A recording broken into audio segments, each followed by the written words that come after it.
જંગલમાં સિંહે એક ફેક્ટરી ચાલુ કરી. એમાં વર્કરમાં 5 કીડી હતી, જે સમયસર આવીને પોતાનું બધું કામ ઈમાનદારીથી કરતી.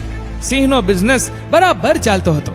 એમાં સિંહને મનમાં થયું કે 5 કીડી જો આટલું સરસ કામ કરે છે તો એને કોઈ એક્સપર્ટની દેખરેખમાં રાખવું તો વધારે સારું કામ કરશે. એણે એક ભમરાને પ્રોડક્શન મેનેજર તરીકે રાખ્યો. ભમરાને કામનો અનુભવ હતો અને રિપોર્ટ લખવામાં પણ એક્સપર્ટ હતો. ભમરાએ સિંહને કહ્યું, સૌથી પહેલા આપણે કીડીઓનું વર્ક શેડ્યુલ બનાવવું પડશે. પછી એનો રેકોર્ડ પ્રોપરલી રાખવા માટે મારે એક સેક્રેટરીની જરૂર પડશે. સિંહે મધમાખીને સેક્રેટરી તરીકે રાખી લીધી.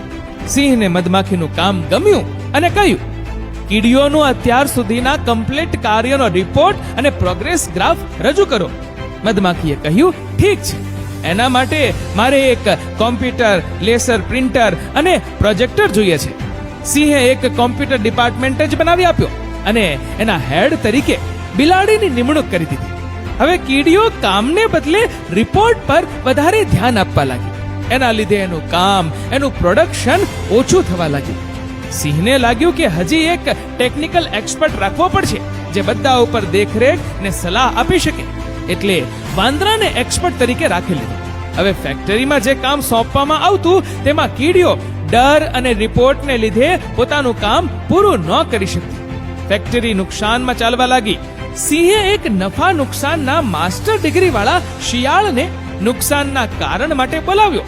3 મહિના પછી શિયાળે રિપોર્ટ સિંહને આપ્યો કે ફેક્ટરીમાં વર્કરની સંખ્યા વધારે છે, માટે એને છૂટા કરવામાં આવે. હવે કોને કાઢવા? છેલ્લે બધાએ નક્કી કર્યું કે કીડીઓને રજા આપવામાં આવે. મોટા ભાગના સેક્ટરમાં આવું જ હાલે છે.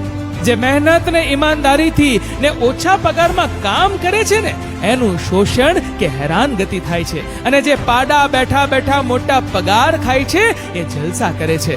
મિત્રો, આ વિડીયો વિશે તમારું શું કહેવું છે નીચે કમેન્ટ કરીને જરૂરથી જણાવજો. અને મિત્રો, જો વિડીયો ગમ્યો હોય તો વિડીયોને લાઈક કરજો, વધુમાં વધુ લોકો સાથે શેર કરજો, અને આવા જ બીજા પ્રેરણાદાયી વિડીયોઝ જોવા માટે સબસ્ક્રાઇબ કરો અમારી ધ ગુજ્જુ મોટિવેશન નામની યુટ્યુબ ચેનલને, અને ફેસબુક પર ફોલો કરો અમારા ધ ગુજ્જુ મોટિવેશન નામના પેજને. ધન્યવાદ.